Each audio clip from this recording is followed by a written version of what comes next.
Welcome back, everybody. It is the perfect meal for the fall season. That's right. Chef James Carlin is the assistant resident chef at Publix Aprons Cooking School.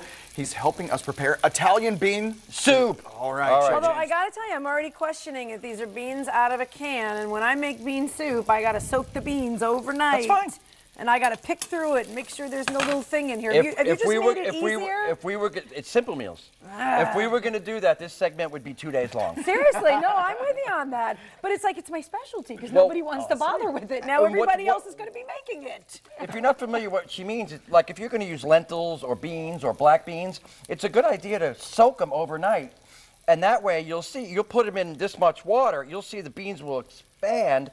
And you have to sift through them and get some of the dirt and the rocks and some stuff out. It's an important step. You're taking the gas out of the beans. And it eliminates some cook time. I like Chef James's way. I'm the one that, well, for the can opener. Think about all the stuff you can do. You can get the northern beans, any kind of beans you want. Three-bean salad, throw it in there. I don't care. Oh, I love a three-bean salad. All right, let's get to it. Right, so we've got what bacon. I have in here is bacon.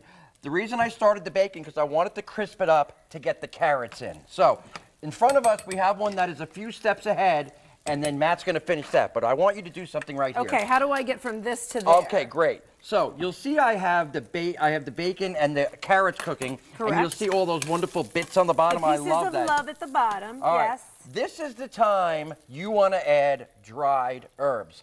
This is not a fresh herb time, dry herb times. Why? Because you got to rehydrate dry herbs. So now if you're making tomato sauce. How much am I putting in there? You're the Italian. Well, I would be. Remember, this is a little bit more potent than fresh herbs. Okay. And this is just to emphasize how important it is to get the fresh herb, the dried herbs in there early. I do the smell, like once I start, oh, now I smell. Okay, I think we're good. I think we're good. I'm doing a little bacon and a little Italian herb smell. Give me a little spoon of bacon in there. That's the finished one. That way you can see that the bacon is cooking. Now, we have some roasted garlic. The reason I didn't add it so quickly, why? It burns. It's already roasted. Now add me a little sliver of bacon, just a little bit of garlic can turn on you fast. Even though it's a little watery. Yeah, you know what? Think of what that water tastes like.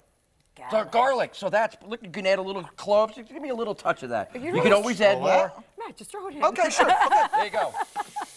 Now you're going to start to smell. Are you afraid of the is not my garlic? Is the garlic scaring you? Right. Now you remember garlic burns fast, so always have the next ingredient ready. Let's add a little chicken stock to it. Okay, how much am I? Just enough, because remember we have to cook pasta in that. So keep going. So we need a little more. Yeah. Is that all that, or did you add? Okay. Well, I used some water so we can show the chicken stock. Now this is what you want to do. You want to add your pasta right to it. That's going to soak it up. When the soup is about 8 to 12 minutes ready, you're going to add all of your pasta to it, and then that way the pasta cooks right into it. So and the pasta's going to boil in that. And what's going to happen? The pasta is going to soak up the flavor of what you just made. Instead of cooking like, I like tortellini in there too. Boiling it on the side and then draining it and add it to that. Yeah. I'd love to. You know what? I've never seen that. And I always do that. It's a big step of mine. All right. Next, we also want to add some beans to that. Add the rest of the beans. Now, am I doing the liquid in there too? Yes, I like it. Really? Because I don't mind the color right now. If I wanted a clearer soup and I was concerned about, let's give that a stir. Okay. Now, if I was concerned about color or anything like that, I would drain them off. Same with black beans, especially. If I was going to make something that had black beans and rice, I would drain those beans off. Smell really good. Doesn't it smell good? Yes, well, you had me at bacon. All right, so now I use these carrot coins again. A simple answer to it's like. I'm a big pre-cut fan. Yeah. Well, I'll tell you, if you go to the produce barn, that's all you're going to see. All right, so you're going to finish. We have the pasta in there. That's going to take a few minutes. It's all important. You have to season it a little bit. And so let me ask you this. When the pasta is done boiling, is it now done? Because you've done a lot of the pre-softening. You have the vegetables are cooked. The bacon is cooked. You have all the bacon oil in there. You notice I didn't call it fat? So you can add the rest of that bacon to our finished soup. I'll save some for myself. The reason I took the bacon out, because I didn't want it to get all, I want it to be crispy. And look at the oil that's in there. That's going to flavor. Yeah, that's going to flavor the soup. I like it. Oh, yeah. Get yourself a nice crusty piece of bread with this.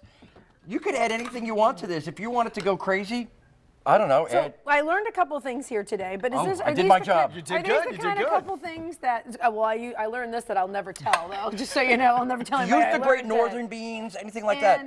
Cooking school. Can I learn this? Is this one thing? Absolutely. This is a simple meals today. We do a lot of classes through the year. Jason, one of our chefs, has wrote Soup for the Soul, and it goes through the whole year. This is style soups like this are in it. Now that you brought up the cooking school, one thing. Real quick. We are in renovation. So probably for the next, I don't know, 6 weeks, no cooking school. Okay, but get on and register for it because Please, it's going to be... The website is open. Okay. The event planning desk is open. So feel free, call our event planning desk.